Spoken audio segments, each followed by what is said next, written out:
BNP ক্ষমতায় আসুক কিংবা অন্যান্য দলগুলো ক্ষমতায় আসুক, যারাই আসুক না কেন, তারা কিন্তু একটি ফ্যাসিবাদী দানবে রূপান্তর হবে।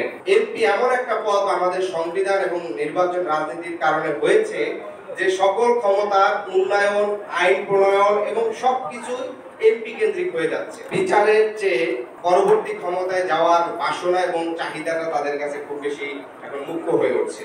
রাষ্ট্রের সর্বোচ্চ বিভিন্ন জায়গায় দায়িত্ব পালন করার পরেও তার জীবনের সর্বশেষ বাসনা থাকে একবার এমপি হওয়া। যেটি দেখেছি সকল রাজনৈতিক দলগুলো যারা এই গণহত্যার সাথে জড়িত ছিল তাদের বিচারের দাবি করছে, তাদেরকে কিভাবে আটক করা যায় সে দাবিগুলো তুলছে, কিন্তু 1 মাস বা 1.5 মাস যেতে না যেতেই তারা কিন্তু নির্বাচন কেন্দ্রিক তাদের সভা সমাবেশ এবং বক্তব্যগুলো কেন্দ্রীভূত হচ্ছে। ফলে বিচারের চেয়ে পরবর্তী ক্ষমতায় যাওয়ার বাসনা এবং চাহিদাটা তাদের কাছে খুব বেশি এখন মুখ্য হয়ে উঠছে। এবং এখানেও একটি বিষয় স্পষ্ট হয়ে গেছে যে পরবর্তী নির্বাচনের সংখ্যানুপাতিক বা আনুপাতিক হবে কিনা, এইটার ইস্যুটা আমরা অনেকটা স্পষ্ট দেখতে পাচ্ছি যে বিএনপির একদিকে অবস্থান এবং অন্যান্য দলগুলোর অনেকটা একই দিকে অবস্থান চলে আসছে।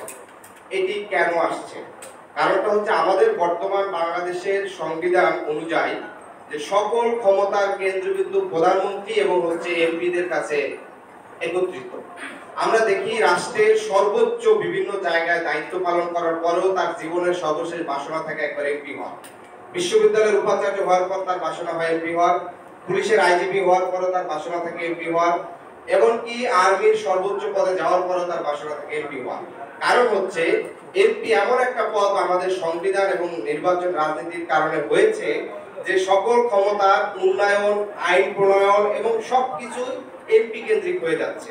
ফলে আমরা যেটি মনে করি অভ্যুত্থানের যেই প্রধান যে দাবিটি ছিল যে এখানের ফ্যাসিবাদী ব্যবস্থার বিলোপ, অর্থাৎ এই ফ্যাসিবাদী ব্যবস্থার মধ্যে আগামীতে যেই ক্ষমতায় আসুক না কেন, বিদ্যমান সংবিধান এবং এই ব্যবস্থার মধ্যে যদি ইলেকশন হয়ে যায় তাহলে সেটা বিএনপি ক্ষমতায় আসুক কিংবা অন্যান্য দলগুলো ক্ষমতায় আসুক, যারাই আসুক না কেন, তারা কিন্তু একটি ফ্যাসিবাদী দানবে রূপান্তর হবে।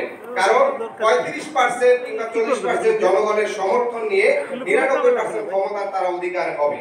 ফলে আমরা যেটি মনে করি যে সকল রাজনৈতিক দল, সকল রাজনৈতিক দলের বাহিরে যারা স্টেক হোল্ডার আছে, পেশাজীবী সংগঠন থেকে শুরু করে এবং এখানে সাংবাদিকরা সবচেয়ে গুরুত্বপূর্ণ ভূমিকা পালন করবে রাষ্ট্রের ভোট স্টেট হিসাবে, সেটি হচ্ছে যে এই রাষ্ট্রকে যেন আগামীতে কেউ যেন ফ্যাসিবাদী হয়ে ওঠে না উঠতে পারে, ক্ষমতার যেন বিকেন্দ্রীকরণ করে, সেই কারণে সকলকে একটা জাতীয় ঐক্যমতে পৌঁছানো যায় সেটার জন্য আমরা কাজ করব।